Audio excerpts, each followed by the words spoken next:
yang pusat, ya kan, misalnya diarahkan, ya utamanya prioritasnya 3 hal aja. 1, peserta didik. Yang kedua, tenaga pendidikan.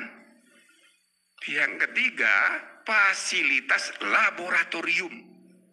Namun sebelumnya kepada Bapak dan Ibu yang baru bergabung di channel ini atau yang belum mendukung channel ini, mohon bantuannya Bapak Ibu sekalian untuk mendukung channel ini dengan cara subscribe dan aktifkan loncengnya untuk mendapatkan informasi-informasi terbaru dari channel Profesi Guru.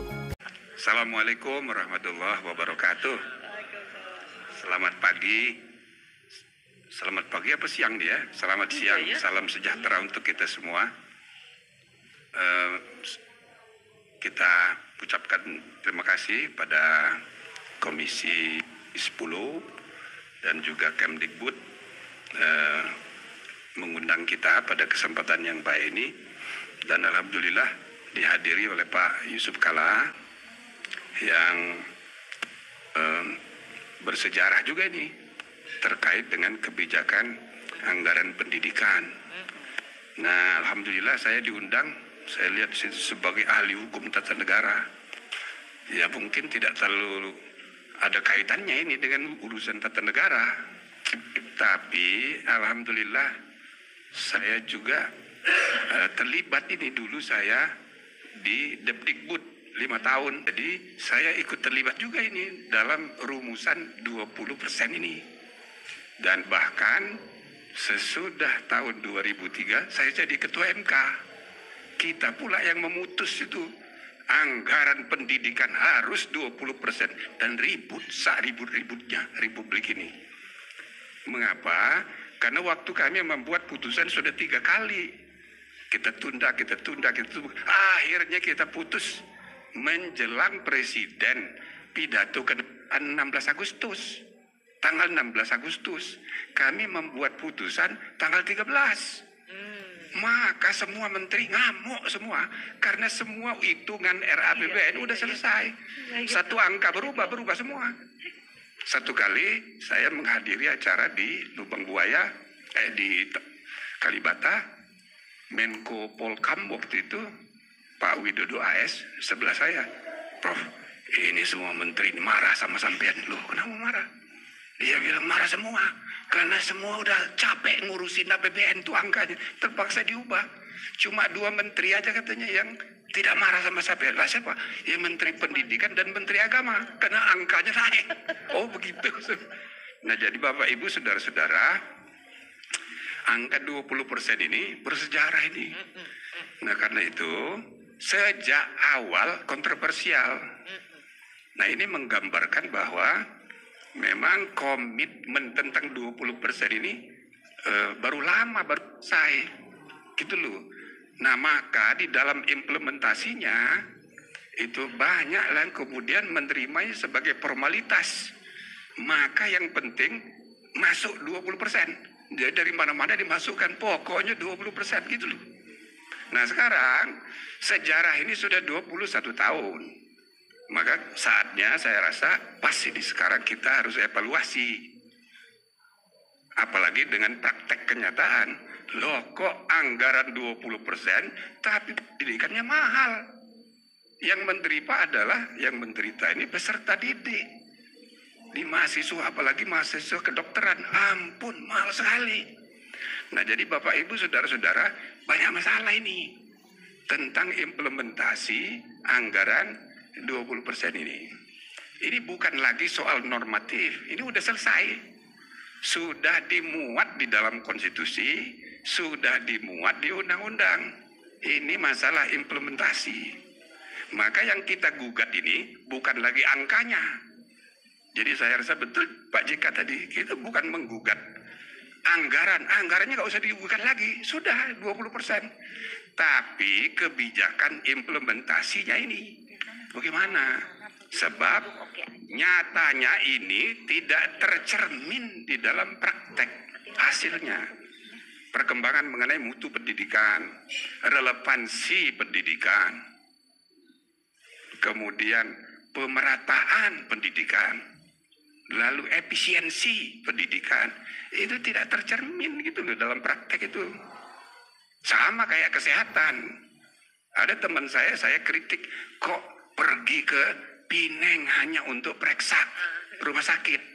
Oh, dia bilang, iya Pak, itu yang pergi ke Pineng itu pasiennya itu setiap tahun 6.000. Ya.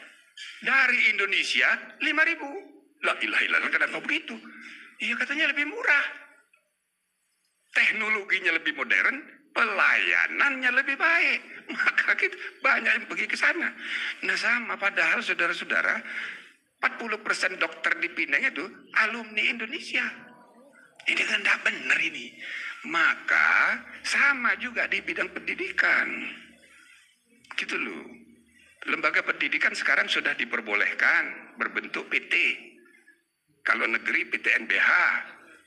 Baiknya bagus untuk membuat lembaga pendidikan itu mandiri mengelola keuangannya. Tapi akibatnya terjadi industrialisasi dan komersialisasi. Jumlah peserta didik dijadikan sapi perah untuk profit making. Tidak begitu mestinya. Privatisasi penyelenggaraan itu harus dibedakan. Ini bukan commercial industry, industri pendidikan, tapi noble industry. Bukan untuk kepentingan the shareholder, tapi untuk kepentingan the stakeholder. Jadi kalaupun dia untung, itu bukan tujuan. Jadi walhasil Bapak Ibu Saudara-saudara, saya rasa ini momentum tepat sekali nih. Kita mengadakan pertemuan ini. Mudah-mudahan nanti hari Senin, rapat paripurna panja ini bisa menghasilkan rekomendasi yang bernas. Momentumnya sekarang ini kita harus mengadakan perbaikan, apalagi di depan mata ada soal baru lagi, program makan siang gratis, gizi, makan siang bergizi gratis untuk anak sekolah. Nah ini tidak bisa tidak, pasti nanti masuk juga di anggaran pendidikan. Apalagi sudah disepakati begitu. Nah, jadi saudara-saudara, ini harus dihitung ulang ini. Kalau enggak, repot kita ini. Jadi saya rasa ini momentum yang tepat. Dan yang paling penting saya rasa pertama, mantapkan dulu kesungguhan ideologis kita. Ah, itu istilah Pak Saiful Huda itu saya setuju itu, Pak Saiful. Ya, ini harus menjadi, ya kan, sikap motivasi ideologis bahwa pendidikan ini harus diutamakan dan anggarannya 20%. Ini hanya bagian kecil dari upaya kita mencapai mewujudkan cita-cita, ya, mencerdaskan kehidupan bangsa. Ini kan salah satu aja pendidikan ini. Mencerdaskan kehidupan bangsa itu, kolektivitas kehidupan bangsa ini cerdas. Dan cerdas dalam makna hebat itu para perumus undang-undang dasar kita, panitia 9 dulu menggunakan istilah mencerdaskan. Sekarang ini intelligence itu sudah segala macam, intellectual intelligence, emotional intelligence, spiritual intelligence, social intelligence. Itu mencerdaskan dalam arti meningkatkan kualitas peradaban berbangsa. Nah, salah satu yang focal pointnya ya pendidikan ini. Maka kalau kita semangat ideologisnya, ya kan, jelas, maka anggaran pendidikan ini, ya 20% itu harus kita terima sebagai, ya kan, kebijakan yang memaksa, apalagi sekurang-kurangnya lagi. Itu arti sekurang-kurangnya itu boleh lebih, nggak boleh kurang. Sekurang-kurangnya 20%, 21%, boleh. Nah Bapak Ibu Saudara-saudara, sekali lagi perdebatannya udah panjang ini dengan 20% ini, ya kan? Saya termasuk yang ya masukan antara lain ya tadi disebut oleh Pak JK. Kalau Anda pelajari sejarah Taiwan, itu luar biasa itu. Sejak pertama kali mereka menyusun konstitusi sudah dirumuskan 15% tingkat pusat, 25% tingkat provinsi, 35% tingkat kabupaten kota. Ibaratnya kayak tiga lapisan pemerintahan seperti kita, ya, 15, 25, 35. Kalau di Brazil 25%. Nah, kita ambil jalan tengah 20. Tapi sama 20 APBN, 20 provinsi, dan 20% juga APBN kabupaten kota. Nah, jadi soal normatif udah selesai. Ya, kita tidak usah lagi memperdebatkannya. Udah, tinggal implementasinya bagaimana. Saya rasa 20 tahun ini ya belum ideal. Ya itu tadi, formalisme. Yang penting angkanya 20. Gitu loh. Iya kan? Iya kan? Apalagi waktu kita putuskan harus 20. Nah, jadi ini perlu kita evaluasi sungguh-sungguh. Nah, pertama, soal kualitas perencanaan dan penganggaran. Salah satu masalah serius kita bernegara ini adalah yang selalu kita bikin ribut adalah persoalan the quality of spending, kualitas perbelanjaan. Sampai ke urusan korupsi segala macam itu kita punya BPK, BPKP, punya kejaksaan, punya KPK. Ini kan urusan the quality of spending semua. Itu loh. Tapi yang mengenai the quality of planning belum pernah kita bicarakan. 79 tahun ini mengalir begitu saja. Yang membuat rencana Bappenas, yang membuat anggaran Kementerian Keuangan. Dan kalau dicek coba nggak nyambung. Tidak nyambung antara kedua ini. Maka saudara-saudara, ini pengalaman saya aja. Menurut saya, ya, perencanaan dan anggaran pembangunan Republik Indonesia ini yang betul-betul sesuai dengan aturan, sesuai dengan tujuan untuk kemakmuran rakyat cuma 50%. 50% selebihnya itu muspro, sesuatu yang nggak perlu. Tapi penganggaran itu diputuskan berdasarkan politik, lobby-lobby dan sebagainya. Saya ini anggota MPR sekarang ini, anggota DPD. Alhamdulillah saya itu dapat 3 kali kesempatan keluar negeri. Namanya macam-macam itu. Kunjungan kerja. Dulu namanya studi banding. Karena dikritik diubah namanya SR, studi referensi. Nah, itu kan cuma istilah, sama aja. Ya kan? Sama aja. Pendek kata, sebagai anggota DPD dan MPR, saya ada kesempatan 3 kali pergi ke luar negeri. Alhamdulillah menjelang berakhir masa jabatan tanggal 1 Oktober 30. Alhamdulillah saya belum pernah ke luar negeri menggunakan program itu. Enggak pernah mau saya. Karena saya anggap makruh muakkad. Why? Kalau saya mau mengkaji studi banding, studi referensi, cukup saya goes saja Google, nggak perlu pakai anggaran. Serius ini pengalaman saya sendiri. Suatu hari saya diundang untuk memberi ceramah di dalam Munas Hakim se-Mesir tahun 2005. Begitu saya dapat undangan, dubes datang sama saya, dibawanya itu surat undangan. Pak, ini ada undangan kami, bangga sama Bapak. Tapi Pak, kalau bisa jangan diikuti nih, jangan dipenuhi. Loh, saya kaget, kenapa?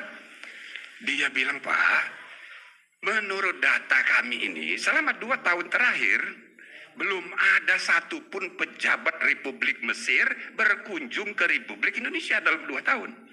Sedangkan pejabat Republik Indonesia, kan, setahun ini saja yang berkunjung ke Mesir sudah ada 150 jumlahnya. Loh, kok bisa begitu? Kok bisa begitu?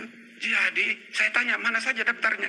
Ini ada menteri, ada ketua MPR, wakil ketua, ketua DPR, wakil ketua, lalu anggota DPR, DPRD provinsi, DPRD kabupaten kota, bupati, wali kota, pun 150. Murah sekali harga pejabat kita. Padahal senator dari Amerika Serikat kalau ke Jakarta pasti diterima presiden. Maka saya nggak mau itu menggunakan itu. Nah, ini salah satu contoh aja. Maka 50% the quality of anggaran kita itu tidak dimaksudkan untuk kepentingan kemajuan masyarakat. Maka saudara-saudara sekalian, saatnya kita melihat kembali perencanaan dan penganggaran pendidikan 20%. Ini banyak yang nggak benar ini. Nah, saya baru dapat keterangan dalam forum ini Oh, ternyata kompleks sekali, banyak yang saya tidak tahu. Jadi nggak bisa juga kita nyalain Kementerian Pendidikan dan Kebudayaan. Ini kan kalau di luar kita ngamuk-ngamuk itu saya sama Menteri Pendidikan. Ngaco ini Menteri Pendidikan, gitu-gitu. Padahal kompleksitasnya tidak semudah itu. Jadi kuncinya Bapak Ibu Saudara-saudara sekalian, harus ada evaluasi perencanaan dan penganggaran ini. Soal serius ini. Dan mestinya ada satgas khusus ini menjelang pemerintahan baru ini. Saya kira ini ya harus, dan sekarang sedang dibahas RAPBN-nya. Jadi harus diselesaikan cepat ini. Misalnya ternyata ada 26 KL. Iya kan? Kementerian Pendidikan, Kementerian Agama ditambah 24 KL yang lain. Loh, ini nggak benar ini. Ini nggak benar ini. Apalagi tadi disebut indeks pembiayaannya beda antara Kementerian Pendidikan dengan Kementerian Dalam Negeri yang IPDN dan juga Kemhan. Universitas Pertahanan yang saya diangkat jadi guru besar juga di situ, guru besar kehormatan. Oh, pantasan honornya lebih gede. Jadi saudara-saudara, nggak benar ini. Iya kan? Nah, jadi itu tidak bisa hanya diserahkan pada satu kementerian. No, ini masalah ya kompleks. Masalah yang sangat serius. Dulu penganggaran itu adanya sampai digit keempat di Bappenas. Itu di zaman Orde Baru. Tapi sesudah reformasi, karena Bappenas itu dianggap sarang penyamun, maka dipindahkan. Bappenas hanya 2 digit. Semuanya ditangani oleh Dirjen Anggaran Kementerian Keuangan. Dan saya dengar sekarang malah nggak ada digitnya lagi itu di Bappenas itu. Jadi makin jauh. Anggaran apalagi sudah menjelang pemilu. Ampun, itu terkait dengan pemilu semua. Gitu loh. Jadi ini nggak beres ini. Ada sesuatu yang nggak beres ini. Dan tidak bisa ini kalau tidak ditangani langsung oleh Presiden. Atau sekurang-kurangnya Menko Kesra atau Menko PMK itu harus efektif dia menggerakkan ini. Dan saya rasa harus Presiden untuk periode yang akan datang ini untuk pembenahan. Untuk selanjutnya tidak mudah. Tapi untuk transformasi tahap pertama ini dari praktek 21-22 tahun terakhir ini ke depan itu harus ada. Apalagi itu tadi makan gratis gizi itu berdampak serius itu. Nah ini hal-hal yang menurut saya yang perlu kita perhatikan. Nah yang kedua, yang ketiga, saudara-saudara sekalian, kita harus periksa ulang, evaluasi kembali bahwa ini kan anggaran 20% ini mandatori bukan hanya tingkat pusat, seluruh Indonesia. Tadi malam saya ketemu Menteri Dalam Negeri, saya tanya berapa daerah yang betul-betul sudah 100% 20% ini. Dia bilang udah semua. Tapi itu kebanyakan anggaran 20% di daerah-daerah itu ya nggak jelas itu, kadang-kadang beli apa namanya ATK yang begitu-begitu itu. Jadi intinya mungkin sudah semua 20%, tapi itu hanya formalitas 20 itu. Isinya apa? Ini kan tidak ada yang mengevaluasi. Kalau ditanya Kementerian Dalam Negeri, ya kan dia sepanjang menyangkut sistem pemerintahan. Kementerian Keuangan, iya menyangkut APBN. Lalu Kemendikbud, ya dia juga punya kendala karena ada desentralisasi. Jadi evaluasi menyeluruh sampai ke tingkat APBN provinsi, kabupaten, kota ini harus. Dan ini selama ini belum ada. Forum Rakernas misalnya anggaran 20%, kayaknya belum pernah ada saya dengar. Dan siapa yang inisiatif? Ya belum ada. Nunggu masing-masing gitu loh. Nah, yang kedua, kita harus tentukan fokus perhatian sasaran anggaran APBN itu apa, supaya berbeda dengan fokus anggaran APBD provinsi, dan juga harus berbeda dengan fokus anggaran APBN kabupaten kota. Jangan sama. Apa fokusnya? Misalnya pusat apa, ya kan? Lalu untuk misalnya untuk urusan bangunan, infrastruktur, itu ditangani oleh daerah, provinsi dan kabupaten kota misalnya. Maka yang pusat, ya kan, misalnya diarahkan, ya utamanya prioritasnya 3 hal aja. 1, peserta didik. Yang kedua, tenaga pendidikan. Yang ketiga, fasilitas laboratorium yang mutlak, laboratorium teknologi pendidikan yang mutlak, dan itu mahal biayanya dan harus terus dimutakhirkan. Termasuk misalnya perpustakaan, itu sudah harus digital library.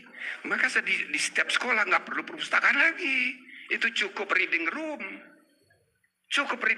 Tolong diingetin berapa menit? Ya, 2 menit lagi ya, Prof. 2 menit lagi. Saya udah siap sampai sore nih. Nah, jadi cukup reading room, gitu loh. Nah, sehingga ada fokus APBN pusat dan sebagainya. Menurut saya yang paling utama itu, dan dulu waktu awal memang anggaran untuk guru pendidik itu tidak termasuk dalam 20%, tapi sekarang sudah dikoreksi, alhamdulillah.